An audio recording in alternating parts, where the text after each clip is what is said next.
here at the world's safest beach in Carpinteria, California. We've been calling Carpinteria the world's safest beach for about 100 years, and I don't know why. I don't think there's any empirical evidence to prove that it's any more or less safe than any other beach. But that's what the Chamber of Commerce wanted to call it. So here we are, and we're surfing the world's safest here. And if you've been following this podcast, well, first of all, I'm not sure why you would. But second of all, you must realize that I don't really know what I'm doing right now. I'm not sure what I'm doing with this podcast. I'm just having fun. And I'm really not very good at it. And I'm certainly not very good at being the producer and lining up guests to interview on the podcast.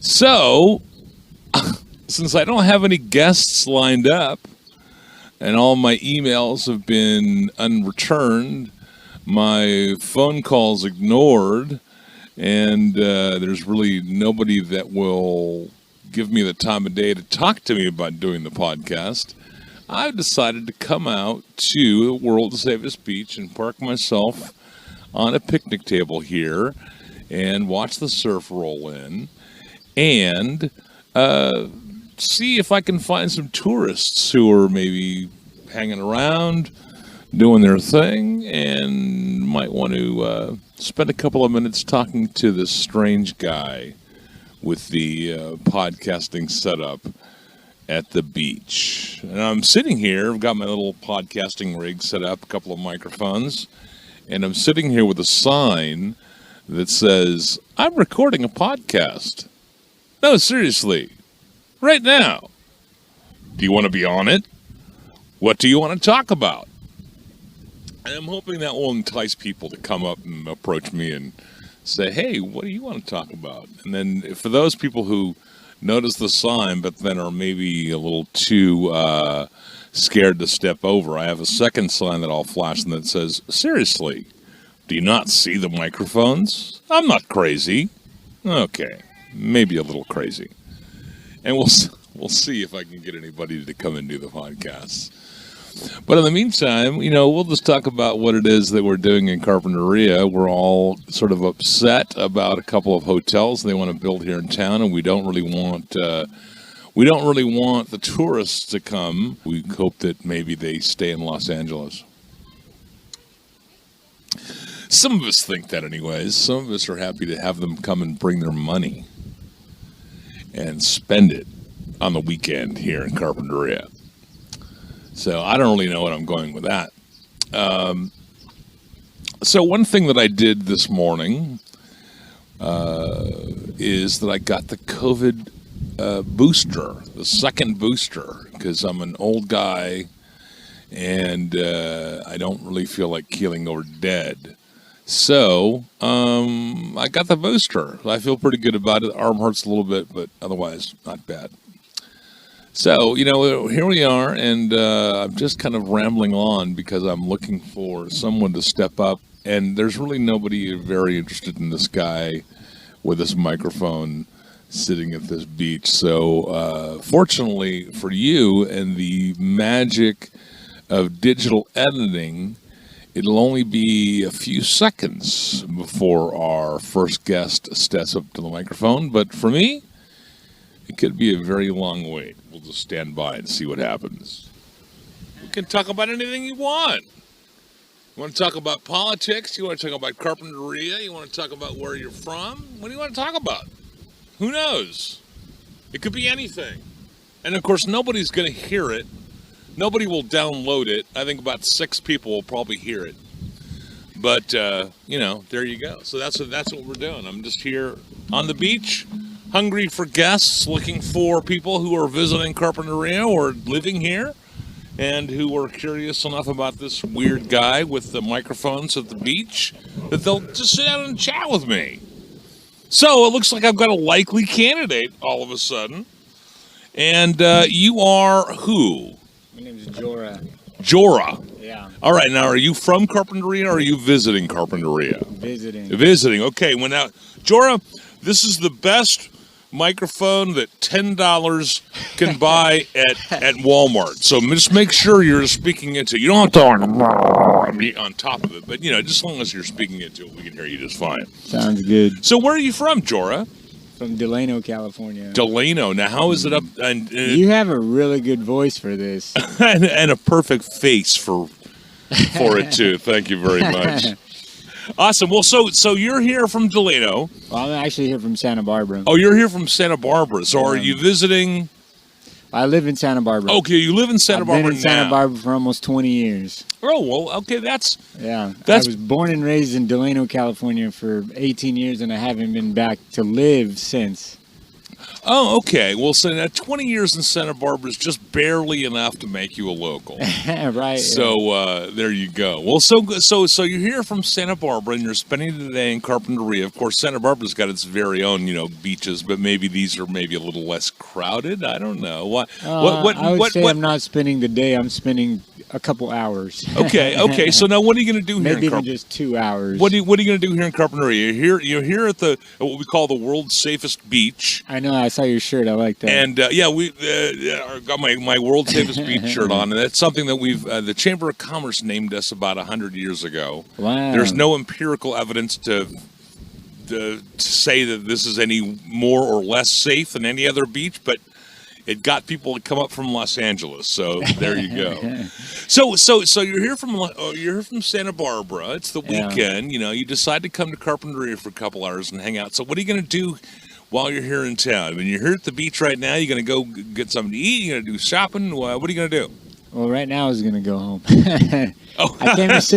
I came to sit on the beach, man, and I just stared out at the water for a long time, clearing my mind, Well, that is something that is quite useful, and time drifts off into nowhere, and so excellent. So you got a little rest and relaxation. Do you remember when you were a kid before cell phones existed?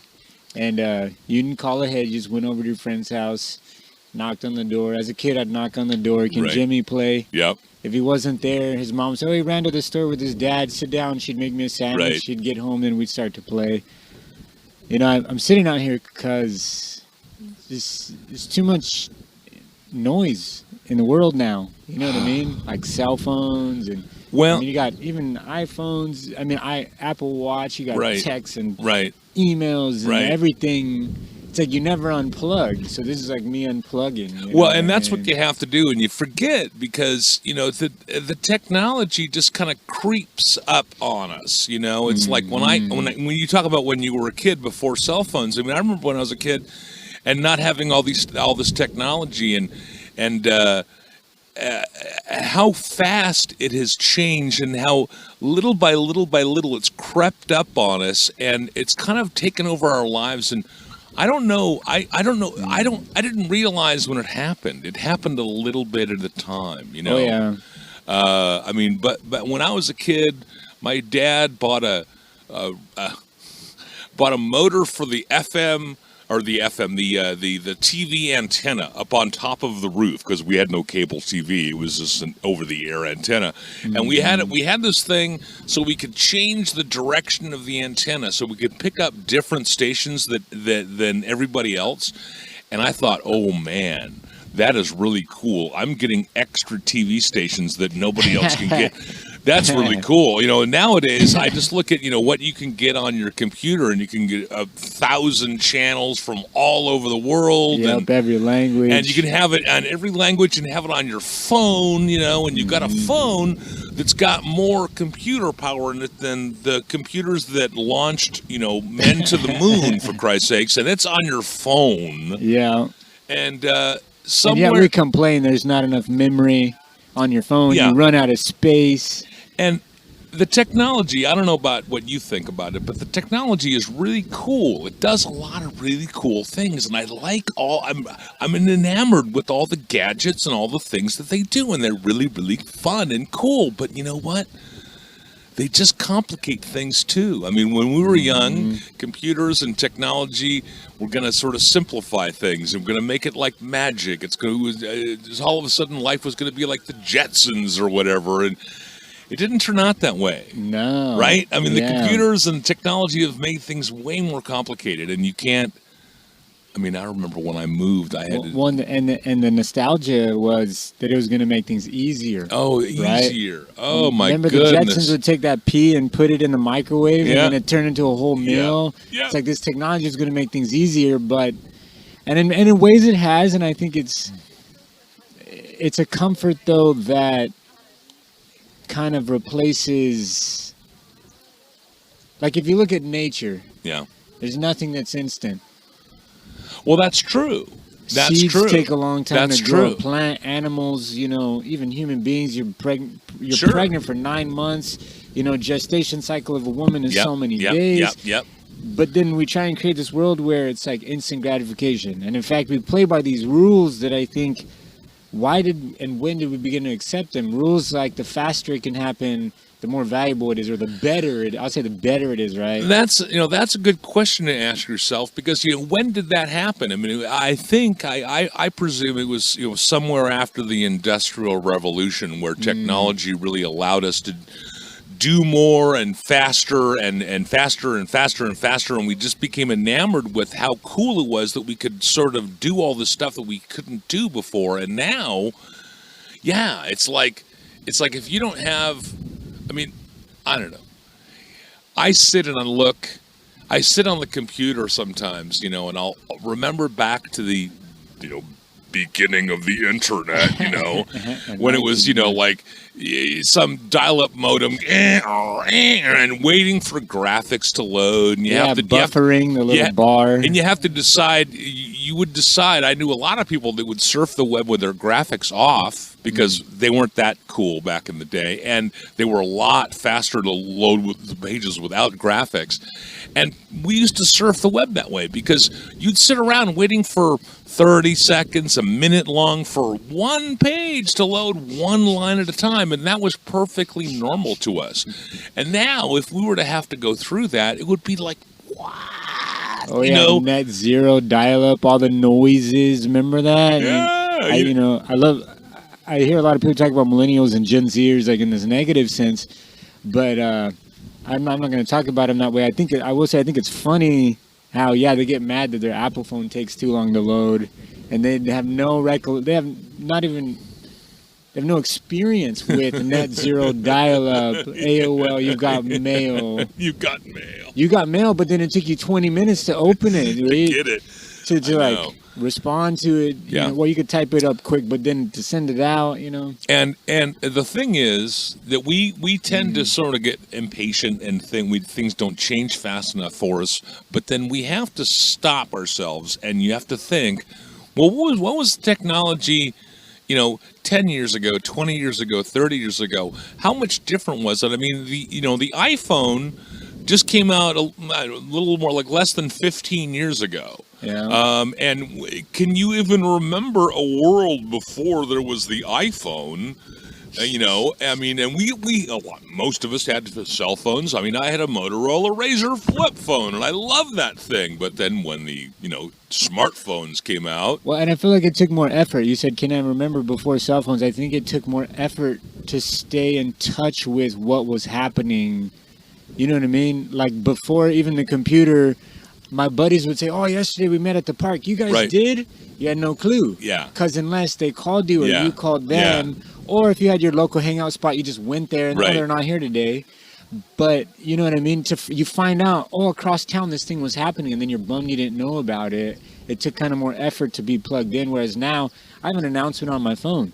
All I need to do is be, City of Santa Barbara website and, whatever other independent, the independent newspaper. And, they're just popping up things that, this Saturday, 3 p.m., we're going to, in front of the Second Gardens, we're going to have this. So it's like the awareness of what's happening in the community has become easier because it's just a ding noise on my phone. And I find out, across town, this is happening today at 5 p.m. Well, at the same time, it's become easier, but at the same time, it's also become easier to ignore because it just becomes so much spam. It used to be when you hear about something, it might excite you, it might not excite you, but it made more of an impression on you. Whereas nowadays, you get so many hits a day of what's happening in the community or whatever. it just becomes another sales routine to you, you know, and it's less of an impression. That's a good word. Well, and the thing is, I mean, it's the technology is great in that it allows us all to stay connected with each other, but it's so hard to not get lost in the crowd. You're just becoming part of the noise, you know, and so that's one of the things. The technology is really cool, but it also keeps everything moving, and it's very distracting. Very distracting. So, yeah, so coming back to what you were talking about, coming to Carpinteria and kind of clearing your mind, it's really, really important to be able to do that, I think, and we lose track of that in Western society. And I mean, I'm an old, well, not quite old enough to be a hippie, but in my mind, I'm an old hippie, and you know, hanging out with Buddhists, and like meditating at the Vedanta temple in Montecito, and I'm into that sort of thing, but not a lot of people are, and I think people don't get the value of it. They get caught up in that day to day, and they just kind of run. I'll say this is a nugget. It takes intentionality to thrive. That's very true. You have to be intentional. That's very true. I'm going to wake up earlier, or I'm going to designate this amount of time from 9 to 11 a.m. to be at the temple meditating. Right. It takes intentionality. If not, you just get swept up in this river, this moving flow of life. Well, that's one of those things, like, bringing it back to around, like what we're doing here, doing this podcast. I woke up this morning and I looked at the weather and I thought, well, I got to do a podcast, and I think I'm going to go out to the beach and, see who I can find. And then I thought, well, no, I just kind of wanted to just get some sleep, because I work overnights. I get off work at 7 o'clock in the morning, so I've been up all night long. Oh, wow. And I was thinking, I'm kind of tired.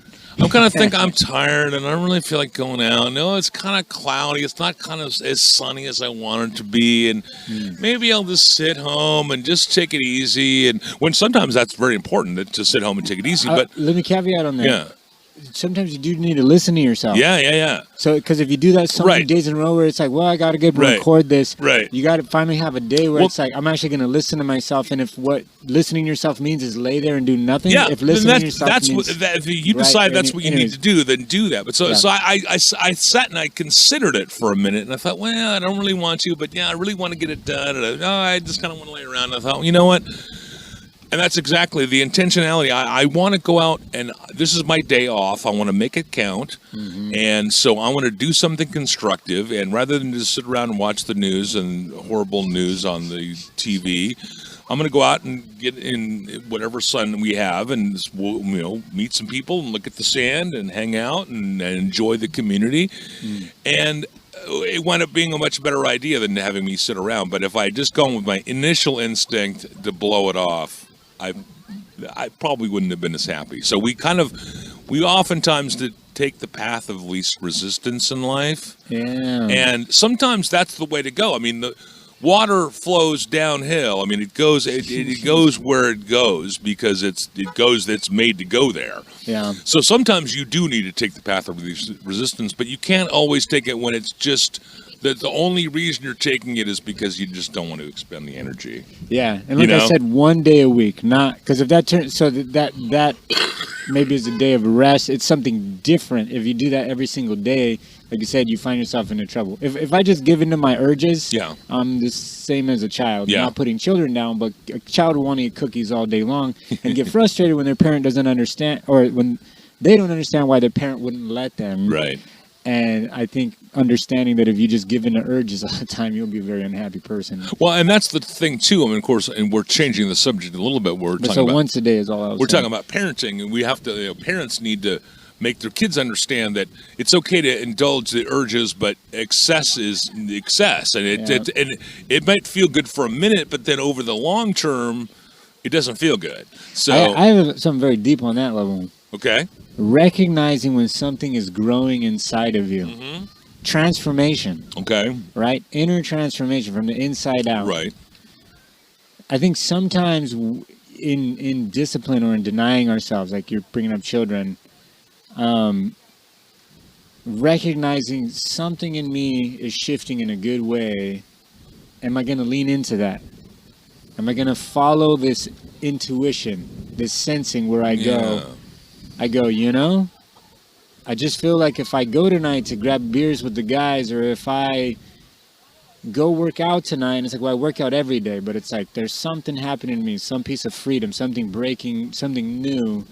It usually comes with kind of breaking the mold a little bit. And what happens, what I found, is like your mind, the logic and rationale get in the way, even though in your intuition, something's going, yeah, but it just feels right to not go work out today. And then your mind goes, yeah, but if I don't work out today, I'm going to get fat, and this is the third day I haven't worked out, and your mind gets in the way. But really, you know, I say the divine, you know, if you believe God, whatever you believe, I believe God exists, you know, he's there to help you. He's transforming you. He's creating in you, I think, what had been originally designed for humans, which I don't believe was chaos and like pain. It was harmony and balance and love, right? So what I would say is that it's being built in you, right? And when you sense that, I'll use the word sensing, discerning, intuition. I think we got to get better at following intuition than our logic and rationale. Actually, I think it was actually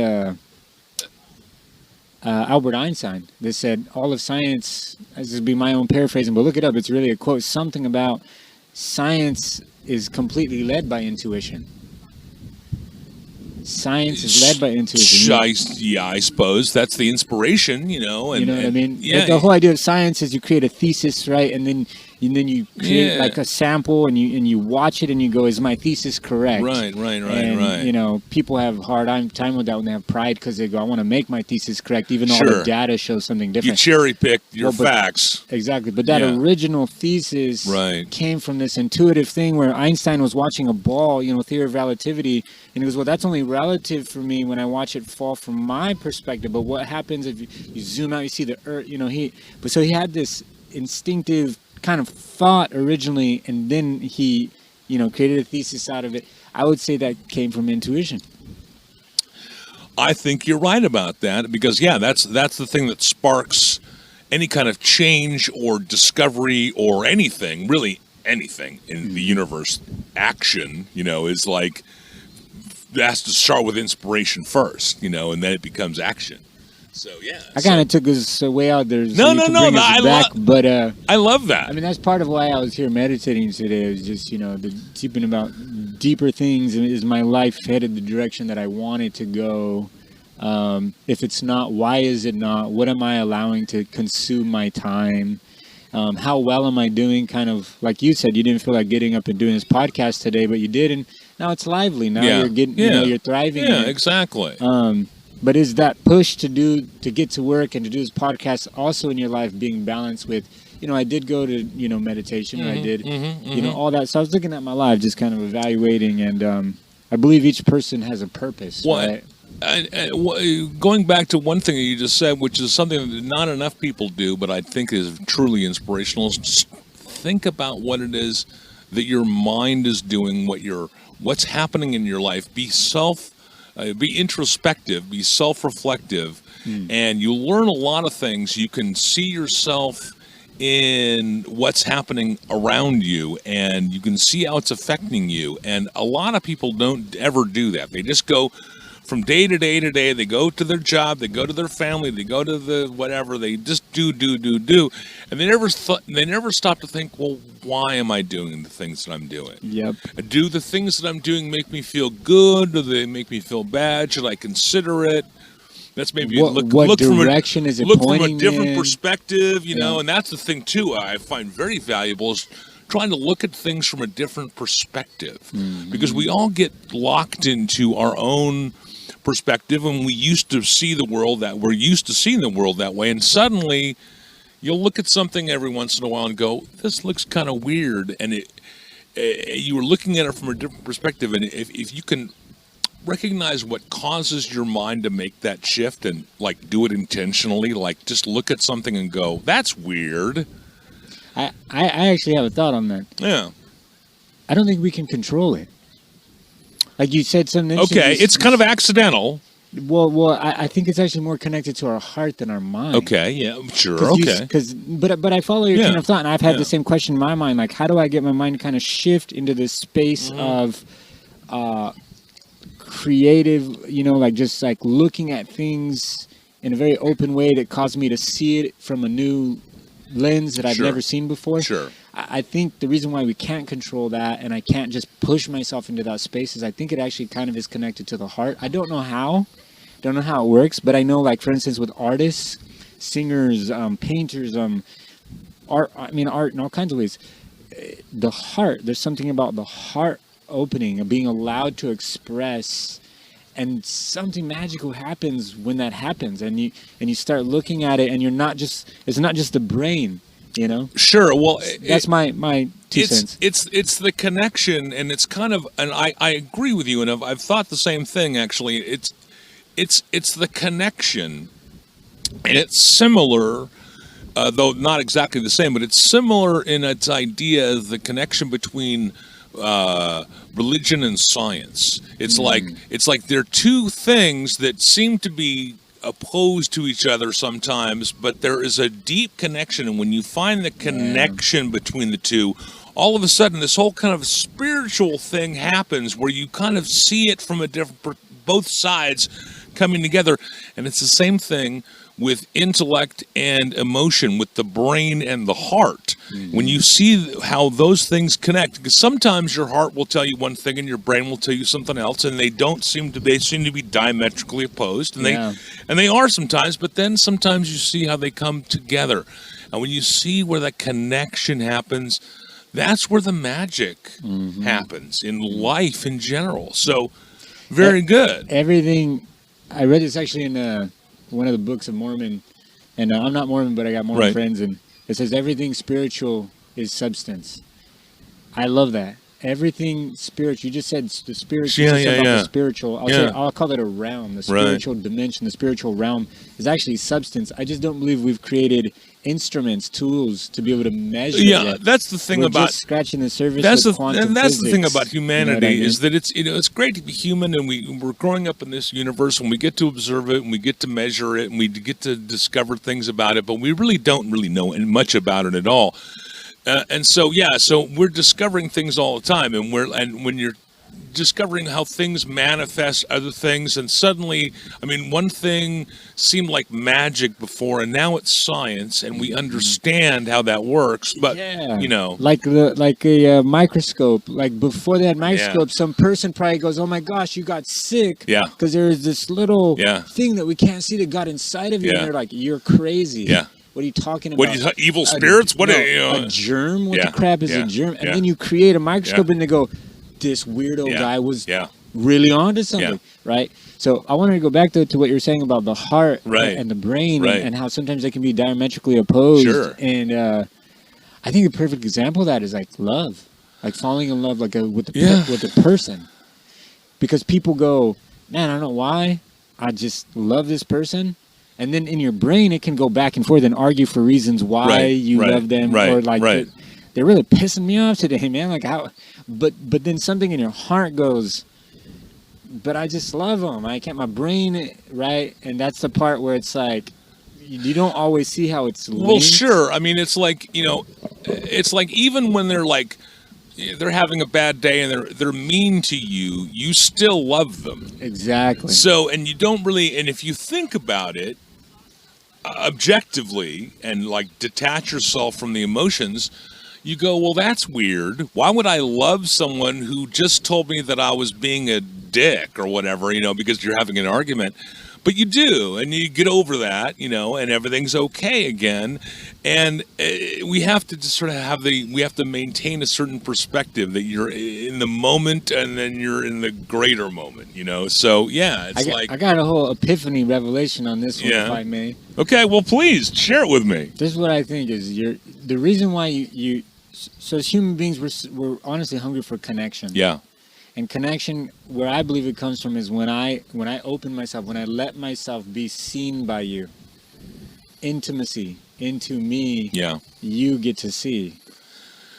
I like. me. Can I make a bumper sticker that says that? That's awesome. I love Don't that. steal that from me. I'm going to copyright that one day. I love that. That's awesome. But so going on that note, so if you look at little children, before they learn to kind of hide themselves. Right. Like if you were to say to a kid, wow, you're running throughout the store and singing and dancing really freely. That'd be very vulnerable for me to do that. A little kid will look at you and say, what's vulnerability? Right. Because they don't hide themselves. They haven't learned that yet. They haven't learned that yet. And so what I believe is when you come to really just start to feel in love with somebody, it's that they've seen you. And sometimes you let them see you, behind the walls. Right. And sometimes it just happens, and that's the part that we don't quite understand how it works, Well, and that's part of the process of falling in love is to reveal yourself. It's like you discover things about the other person, but at the same time, you're also revealing yourself. And that's essential for real love is to actually feel like you have done that. Like this person, I know this person, but this person knows me. And that makes that allows the connection to happen. That, and I'll add, so they know you. I use the word see. They're seeing me, but they're also participating in me discovering myself more, and they're part of that, and they're watching it happen. Like my wife sees when I have breakthrough. Right. She's walking this thing out with me where it's like, so you see me, so all the good, bad, and ugly parts. And I don't hide myself in front of you. If you look at like the Bible says Adam and Eve existed and there was no shame between them. Right. What I believe that means is there's no hiding. Adam got to see fully Eve, and she didn't have that wall, she didn't have that guard up, and there was no shame though. They weren't like, oh my gosh, you're seeing me. See, when we get seen, we go, there's parts of myself I don't like, there's parts of myself I don't, I'm trying to fix or grow in. I think there was such a purity that there was no shame. It was like, what am I embarrassed about? Well, you're seeing me, but there's no shame. I'm not, right? Well, yeah, and you talk about Adam and Eve and the whole idea of shame, and how in the Garden of Eden there was no shame, and then once the thing happened that the Garden of Pleasure, by the way. If you look up the word Eden, it actually means pleasure. Really? Okay, that makes sense crazy? Actually. But it's like they don't have any shame. It's like, and we think that means like a modern society oftentimes thinks that the Bible means they had shame, like they had to wear a fig leaf all of a sudden, like they were embarrassed by their nakedness, like their physical nakedness was causing them shame, which, whatever it does, but it's the emotional nakedness, and that's the thing that people tend to ignore. That I believe what the Bible is talking about is it's not talking about that you're physically naked so you're ashamed. It's you're emotionally exposed, and that makes you ashamed because you can see what kind of a bad person I am. Because if I expose myself without benefit of explanation or making excuses or whatever, and it just is what it is, you can truly see me for who I am. And if I'm a bad person, you will know so. And if I'm a good person, you will know so. So, and of course, we all, I shouldn't say all because I don't know everybody, but, most of us go through this life with these secret doubts in our mind. Even the most successful, even the most rich, the best looking, the most talented people still at the end of the day sometimes look inside and go, yeah, but, I'm not really, and I just not sure, and we all have that. Some of us hide it better than others, but we all have that, and so man, that's so good. As you were saying that, that's very good. That was enlightening. And guys, you were talking about different perspectives, different lenses through which we see something. As you were saying that, it was just kind of opening up in me. And one of the things that occurred to me in what you said was, if you think you're bad, as opposed to thinking you're good, if you think you're bad, you probably try and hide yourself more. Sure. You just, absolutely. I'm ugly, I'm bad, right? So you're trying to hide more. Whereas if you think you're good, you're kind of like, what do I need to hide? I'm good. So that occurred to me, the idea that if you think you're bad, so it's what you think about yourself, right? If I think I'm bad, I want to hide myself more. Sure. Another thing you said that occurred to me was I guess I turned on to that idea because it was, how did you see yourself? So Adam and Eve were already naked. Right.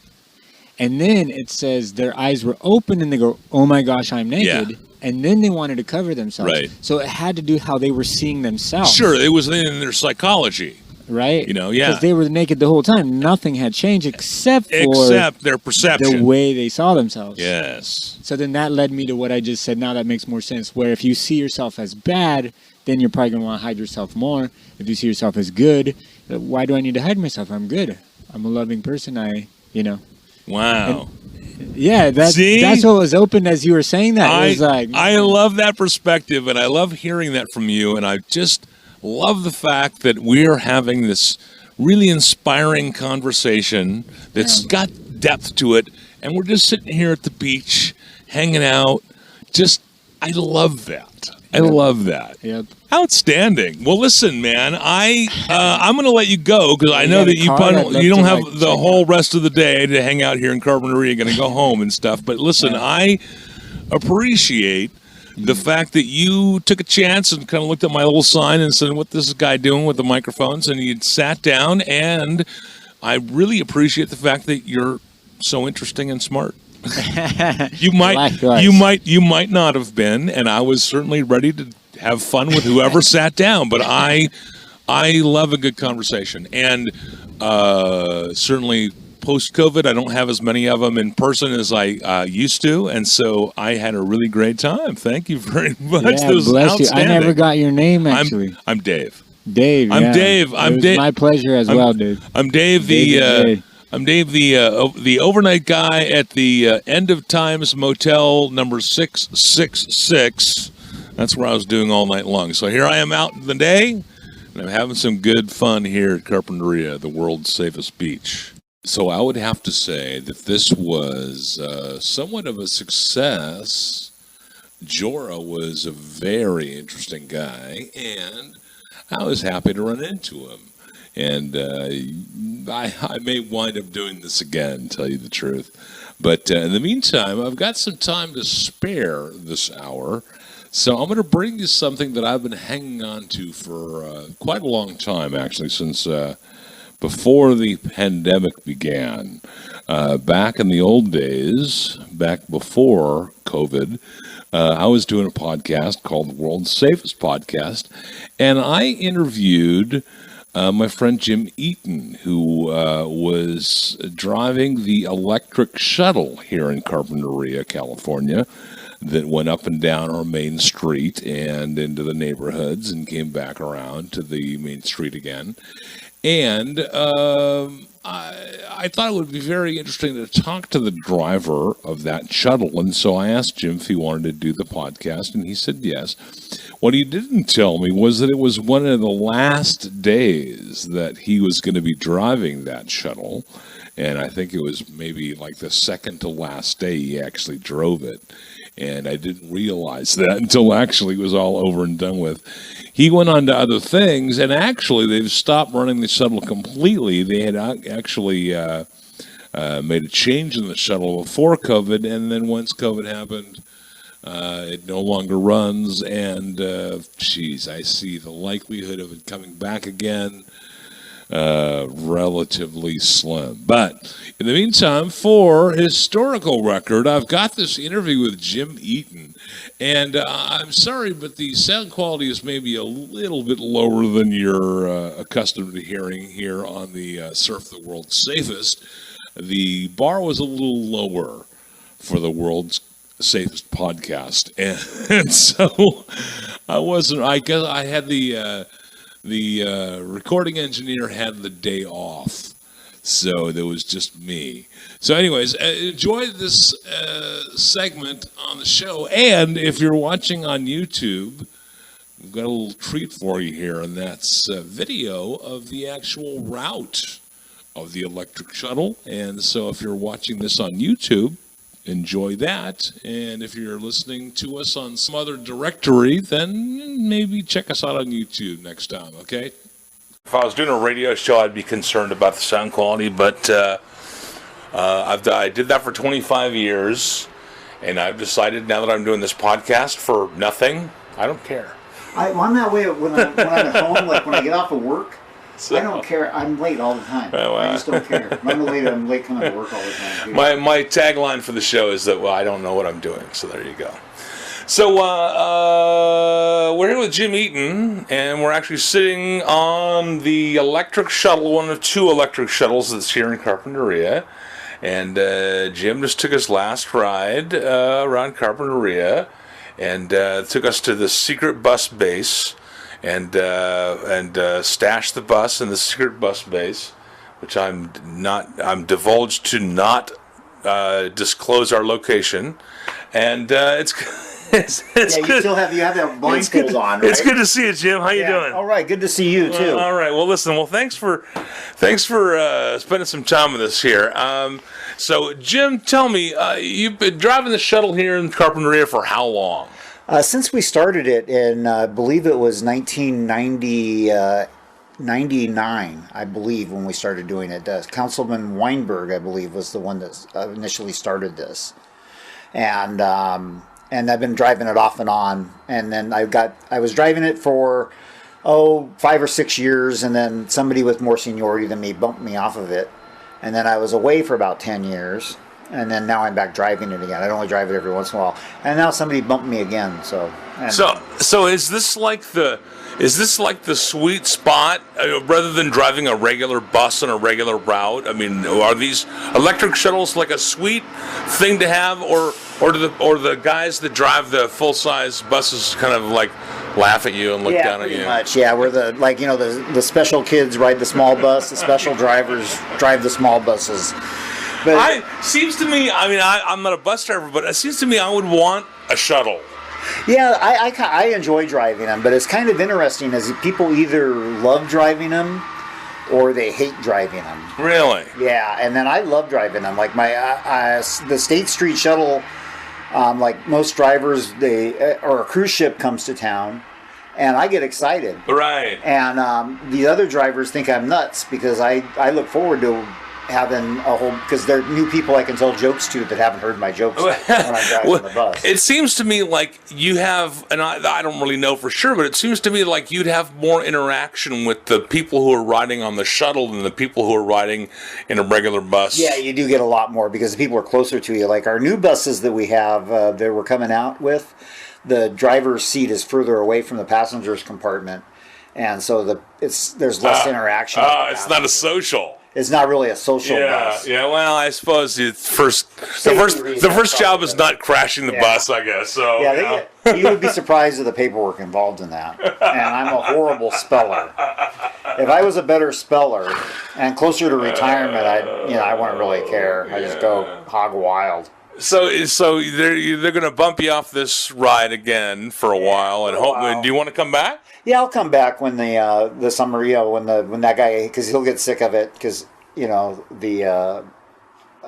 really I try to be really nice to everybody, and a lot of drivers aren't that way, and what they'll do is they'll get upset with all the people that are expecting the driver to like kind of be patient, like say, pay when you're getting off the bus, stuff like that, which, and I look at it being a bus driver as being a public servant, and kind of like that's more, we're here to move people from one side of town to the other, and be friendly to people, because and then I like it. I think it too is like when you get the children on the bus, I think it's not really our job, but I think sending those kids off the bus with a positive attitude is going to help our whole community later on for being better citizens, and they're going to be, and they're going to school like, hey, this guy's concerned that he's wanting me to learn something, right, and I think that really is good for the future of the community, having kids that are smart. Well, that's a good attitude to have, I think, especially for anybody who's working with a community. I mean, it can be kind of tough because not every client is a ray of sunshine. Not every day, not every time, but if you can kind of, let that slide off your back a little bit, the jobs where you're interacting with a lot of people, with the public, I think that it's really important to try to engage them in a positive manner, because we all wind up kind of going through our day and having mixed interactions with people, some positive, some negative, and the more positive there is, just the better, as far as I'm concerned. Oh yeah, the more, definitely, and also, in fact, there was a thing I remember. I worked for Greyhound for a long time, and they told us in our customer service, when they were training us in customer service, that London had some sort of an experience where Harrods department store was having, they were gauging their employees' output by having grouchy bus drivers taking them to work and having happy bus drivers taking them to work. And evidently they were noticing that this one particular guy that was taking they would have like one guy that was in a bad mood all the time. Yeah. And all the employees were but they performed better when they had the jovial person. Right. That makes a lot of sense, actually. Yeah. It makes a lot of sense, because you're more productive when you're in a generally good mood, and when you're surrounded by people who are negative, it's hard to stay in that headspace where you're in a good mood. Oh yeah, I get that, and it's kind of fascinating. And then I was reading, I don't know if this is me, but because I went to Aliso. When we moved here, I went to Aliso Elementary School for when we first moved here, and for like half a year, and when I read that the Aliso was doing really good in the I don't want to take credit for this, Yeah. but when the kids go into Aliso, I always say, and what's the best elementary school in Carpinteria? And then they go, Aliso. Right. Well, yeah, very cool. Very cool. And how long have you been driving a bus of some sort? Since the 1980s. Just the 1980s. I started with the '84 Olympics, actually, was when I first started driving a bus. Wow. And was taking athletes around. And then and I've been off and on, and then I got a job I moved to Los Angeles. I had this job delivering photo finishing products to camera stores. Back when people actually printed their photos. Yeah, back when they and then that's amazing, because there was this place in Goleta called Mission Country Photo. I remember them. Yeah, and we had like probably 150, 200 people working there. We had there was a bunch of people working there. And I went to all these camera stores there's very few of them left. They're all gone now. And there was like hundreds of camera stores. It's so sad. I just think of all those empty photomat huts. Yeah. And then all those, there was hundreds of people. And we had we had two different accounts that did the millions of dollars a year. Like this one, the Studio City Camera and Harrington's Camera Corner, this place in Brentwood called Harrington's Camera Corner, and they did at least, it was in the millions of a year, and it was in Brentwood, and it was just little tiny, and all they did was develop people's pictures. Wow. Yeah. And then you can never tell what's going to change. Something changes that doesn't seem to be related at all, and then suddenly you're out of business. Yeah. It's like, the digital cameras came out, and then cameras got on phones, and then the phone put the camera business out of business. And who would have thought that? Yeah, it's just, it's insane. Well, it's and you kind of wonder what's going to do the phones in now. Well, and maybe you'll drill something right in your head, and you'll be connected, and you won't need a phone anymore. Yeah, until that, and then and then until they, it's kind of scary, actually. Well, for now, we need bus drivers. Eventually, I suppose they'll probably automate those. I think they will eventually, but there's still there's still quite a bit of stuff that that machines, we can't predict I don't know. Well, it goes back to what we were talking about having a positive effect on your society. When you interact with a machine, it might get you to where you're going to, but it doesn't give you that good positive feeling that we're talking about having, where you engage the next person in your day in a positive manner because the last person engaged you in a positive manner. Yeah, that's true. Well, listen. But they are actually hiring bus drivers, too. Oh, really? Yeah, in fact, they can't keep, like, I've had to work my days off for the last, I've only had like maybe 6 days off the whole year, because they're short. For some reason, people can't deal with a lot of people have a really hard time with the mentally ill people and trying to keep on a schedule. Yeah. But I don't care about the schedule. I just go, and but yeah, the people that are worried about staying on a on time, right? And then they can't have interactions with people. They leave really quick. Yeah, I can imagine that because sorry, but you got to be a little flexible sometimes. Yeah. But you're on a schedule. That's on. You got to be on time. It's like it's got to be tough if you're worried about being late all the time. Yeah, if you're worried, you won't be in the. And then I feel bad though because you get people that are worried about being late because they're worried about being late for work, and I'm honestly concerned about them. Yeah. I want them not to get in trouble at work, But then I say, for my own sanity, I can't be worried about that. Well, and then that's actually a good attitude to have. I've certainly taken the bus to work, many times myself, and the thing is that you have to allot the fact that the bus may not be on time when you kind of figure out when you're going to go into work. And if you're trying to cut it close and you're on the bus, sorry, dude, I don't have a lot of sympathy for you when you're late for work. Yeah, well, I do, but you want to get a little bit early. Well, yeah, of course you do, but at the same time, stuff happens and you don't have any control over.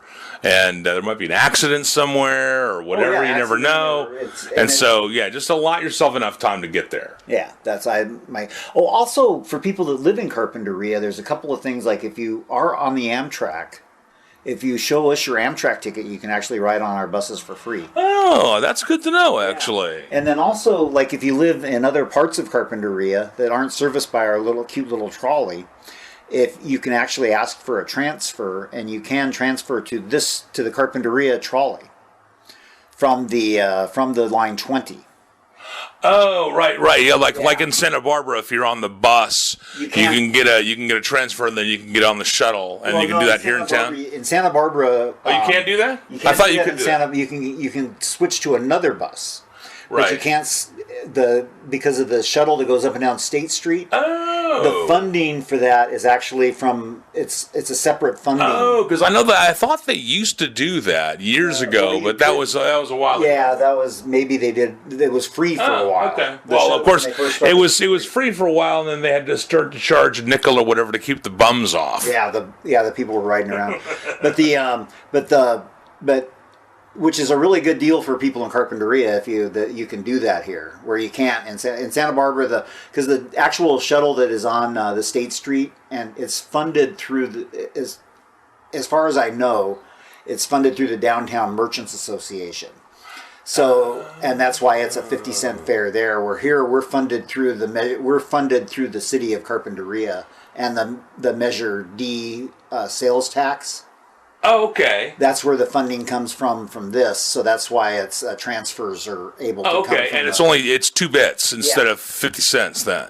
It's 50 cents but that bus, the line 20, is actually $1.75 or whatever, yeah.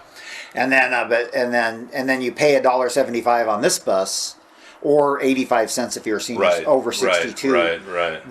We can issue you a transfer to ride on the 20.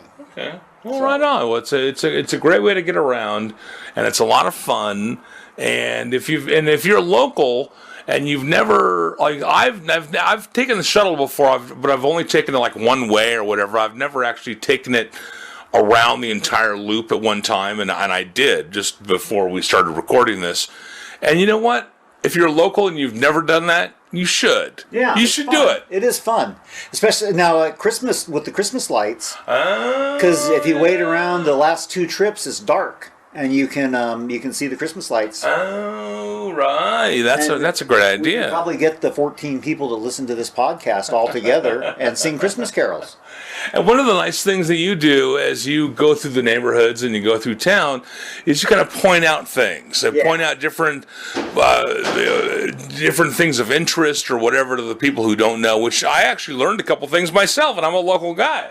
Yeah, the garden that the water department planted for the Xeriscape, very, very nice. Yeah, well, it's a great way to kind of experience our little town. So I tell you what, if you're local, or if you're not a local, take the tour on the electric shuttle because it's a great way to get around. And Jim, I just want to thank you for taking the time to talk to me a little bit. Yeah, I've enjoyed the ride, your company and the riding around. Well, I want to get to know Carpinteria a little bit better, and one of the best ways to do it is to meet and get to know the people who we interact with on a regular basis here in Carpinteria, and the electric shuttle is definitely one of those things. So thank you very much. Thank you.